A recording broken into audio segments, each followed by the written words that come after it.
જો કોઈ ઘર વિખાઈ રહ્યું હોય તો એ ઘરના વડીલોનું કામ હોય છે કે એમને સાચી સલાહ આપે, એમને સમજાવે, એમની વચ્ચે જે દરાર પડી છે એ દરારને ઓછી કરે, નહીં કે એ દરારને વધારે.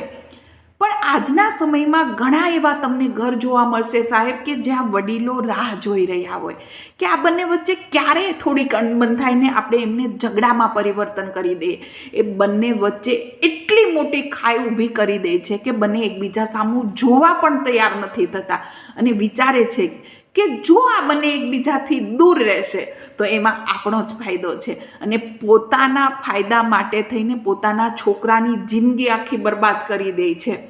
તમને કદાચ સાંભળવામાં કડવું લાગશે, પણ જેટલું કડવું છે ને એટલું જ સાચું છે કે સાહેબ, આવા જે ઘર તૂટે છે ને ત્યાં તૂટવાનું કારણ વહુ નહીં પણ આવા વડીલો પણ હોય છે.